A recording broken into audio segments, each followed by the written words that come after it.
नमस्कार, मैं हूं चंद्रभान सिंह भदौरिया और आप देख रहे हैं झाबुआ अलीराजपुर लाइव। मैं जोबट में हूं। ये वो केंद्र है जहां पर अगले कुछ हफ्तों में विधानसभा का उपचुनाव होना है।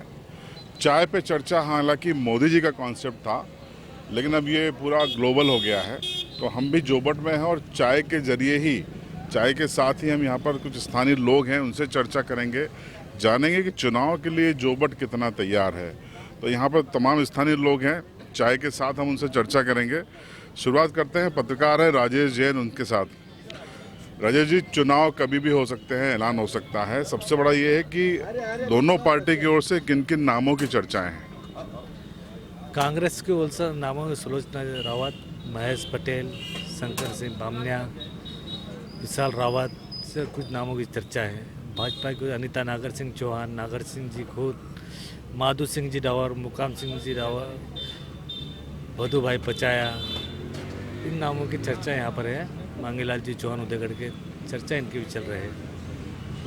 तो ये तो नामों की चर्चा है, लेकिन मुद्दों की बात करें तो क्या मुद्दे रहने वाले हैं यहाँ पे? भाजपा की ओर से रहेंगे जो कृषि लोन माफ नहीं हुआ, ग्रामीणों का कृषि लोन माफ नहीं हुआ, ये हुआ जो झूठे वादे करे सरकार करी, ज्योतिराज सिंधिया के साथ जो गलत बर्ताव करा, इन सभी मुद्दे भाजपा के लिए रहेंगे। कांग्रेस के लिए मुद्दे रहेंगे कि बेरोजगारी, भ्रष्टाचारी और जो लाल फिताशाही है, काम में लेट लतीफ़ी, तो ग्रामीण परेशान होता है। आवास योजना का पूरा सभी लोगों की तरफा लाभ नहीं मिला। पंचायतों में जो हुआ है ये फर्जी बिलों के, इन मुद्दे कांग्रेस के लिए रहेंगे। देखिए, ये मुद्दे भी बताए राजेश जी ने और बाकी जो उम्मीदवार हैं उनकी भी बारे में चर्चा की। तो और लोग हैं, उनसे हम बात करेंगे। हनीफ भाई, आप बताओ क्या मुद्दे रहने वाले हैं यहाँ पे? मुख्य मुद्दा यहाँ स्वास्थ्य और शिक्षा का रहेगा। आज जब अलीराजपुर ज़िले में स्वास्थ्य सुविधाएं हैं, लेकिन सुविधाएं पर्याप्त नहीं हैं। आम आदमी को स्वास्थ्य के लिए या तो इंदौर या दाहोद जाना पड़ता है, अन्य राज्यों में जाना पड़ता है। स्वास्थ्य सबसे बड़ा मुद्दा है। शिक्षा भी यहाँ पे ठीक नहीं है। शिक्षा बिल्कुल ठीक नहीं है, कोई कॉलेज नहीं है। बच्चों को इंदौर, ग्वालियर, अन्य जगहों पर जाकर शिक्षा का लाभ लेना पड़ता है।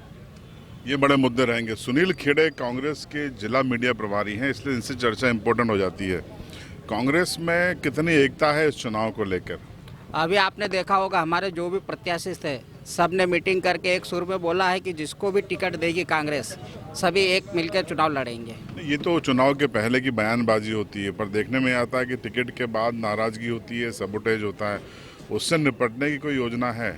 नहीं, बिल्कुल है। हमारे यहाँ ऐसा कुछ लग ही नहीं रहा है कि गुटबाजी है। अभी बस एक दो जिन्होंने शुरू में विरोध करा था, आज वो भी कहीं ना कहीं पार्टी के साथ है और सुर से सुर मिला रहे। महेश पटेल हमारे जो जिला अध्यक्ष है, उन्होंने सभी को एक कर लिया है। अभी बड़ा सवाल है कि सरकार एक तरह से उपचुनाव लड़ती है, कांग्रेस भी आरोप लगाती रही है कि तंत्र का इस्तेमाल होता है। ऐसे में कांग्रेस के लिए आसान हो गई? कांग्रेस यहाँ पे देखो कितने बेरोजगारी सबसे बड़ा मुद्दा है। भाजपा ने हमेशा छल करा है, आज तक वैकेंसियाँ नहीं निकाली है, इसलिए युवा कहीं ना कहीं नाराज है। 1 लाख रोजगार की घोषणा की है सीएम ने। पिछले बार भी 1 लाख की घोषणा करी थी, पर आज तक वैकेंसी निकली क्या? एक को भी रोजगार दिया क्या? ये तो सब इनके जुमलेबाजी है चुनाव जीतने के लिए। आक्रामक हैं कांग्रेस के लोग, आप देख लीजिए। आप बताओ, आपको क्या लगता है इस चुनाव में क्या होने जा रहा है? इस चुनाव में युवाओं, जो ग्रामीण युवा है वो बहुत ही ज़्यादा आक्रोशित है भाजपा सरकार के प्रति, क्योंकि बेरोजगारी का मुद्दा और जो अभी जो कुछ पदाधिकारी थे जेएस से जुड़े हुए, उनके खिलाफ जो कार्रवाई की गई, उससे उनके बीच में बहुत ही ज़्यादा आक्रोश है। और कहीं ना कहीं अंदर ही अंदर मतलब बहुत ही ज़्यादा विरोधी माहौल चल रहा है। 15 महीने कांग्रेस की सरकार थी, तब भी रोजगार नहीं दिए गए। हाँ, नहीं दिए गए, पर एक बात ये थी कमलनाथ जी की कि वो घोषणा नहीं करते थे, वो चीज़ जो ज़मीनी स्तर पर लागू कर सकते थे उसी चीज़ की वो बात करते थे। शिवराज सिंह की तरह घोषणावीर नहीं थे, वादे नहीं करते थे कि घोषणा कर दी, ये कर दूंगा, वो कर दूंगा। जोबट में आपके हिसाब से कौन जीत रहा है इस चुनाव? इस चुनाव में कांग्रेस जीत रही है। आप बताइए, आपको क्या लगता है किसकी संभावना अच्छी है? कांग्रेस। कारण? कांग्रेस के कार्यकर्ताओं में काम करने का गट्स है और सही तरीके से जनता का काम करते हैं, जनता की सुनते हैं, इसलिए जीतेगी। आपको क्या लगता है? युवा पत्रकार हैं चयन खत्री, आपको क्या लगता है? बीजेपी के लिए ये मुद्दा रहेगा। अभी कमलनाथ जी ने जो वादे करे थे कर्जा माफी के लिए, वो कर्जा माफ हुआ नहीं, झूठे वादे करे हैं। अभी लोग यहाँ पे बैठी थी, उसमें भी बहुत सारे लोगों ने यहाँ पे बताया कि हमारे साथ ये हमारा कर्जा माफ नहीं हुआ, ये बीजेपी के लिए मुद्दे रहेंगे। और बीजेपी सरकार क्या काम कर रही है? बीजेपी कर्जा माफ करेगी? बीजेपी कर्जा माफ कर रहा है, सब चीज़ सब देख रहे हैं, ग्रामीण भी में दिख रहा है क्या हो रहा है क्या नहीं। बीजेपी जो काम करती है वो सबको दिखता है। कर्जा माफ नहीं किया है बता रहे हैं। कर्जा तो कांग्रेस ने जो वादा किया था कि किसानों का कर्जा माफ करेंगे, नहीं किया ऐसा क्या? सबसे पहली जो साइन करी थी कमलनाथ द्वारा वो थी किसानों की कर्ज माफी की घोषणा, और सबसे पहली जो साइन थी वो उसी की थी, कर्ज माफी की। भैया कर्जा माफी की प्रोसेस चल रही थी और कर्जा माफी हो रही थी। 15 महीने की सरकार में जितना हुआ हो सका, बाकी उसके बाद बीजेपी सरकार ने आके उस पर रोक लेकिन लगा। 10 दिन में राहुल गांधी ने कहा था 10 दिन में कर्जा माफ नहीं किया तो सीएम बदल दूंगा। तो शिवराज सिंह भी कितनी घोषणाएं करते हैं, तो कुछ हुआ है क्या? प्रोसेस तो चल रही थी ना भैया, प्रोसेस चल रही थी। चलिए जवाब लेते राजेश जी कह रहे हैं। बात ये कह रहे हैं कि घोषणा करते कर्जा माफने का समय नहीं हुआ, 15 महीने का समय कम नहीं होता है। और जो वादे करे थे उन्होंने, ये भी खुद मान रहे वादे करे थे। शिवराज सिंह ने वादे करे पर अप्लीमेंट भी बहुत हुआ, सड़कों के मामले में, ये मामले में प्रधानमंत्री आवास, मुख्यमंत्री आवास कई अप्लीमेंट हुआ। कोरोना काल में जब तक चिकित्सा की अगर माना जाए तो जिले में सबसे अच्छी चिकित्सा सुविधा इस क्षेत्र में रही है। कहीं ना कहीं भाजपा ने उस चीज़ को बहुत अच्छा मूवमेंट करा, बहुत अच्छा पकड़ा, कोरोना का नियंत्रण करा।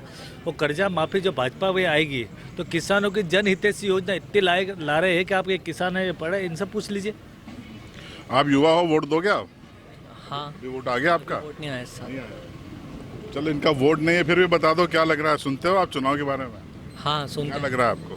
हाँ, इस हिसाब से मेरे घर का माहौल देखकर तो ये लग रहा है कि सब बीजेपी के समर्थन में है।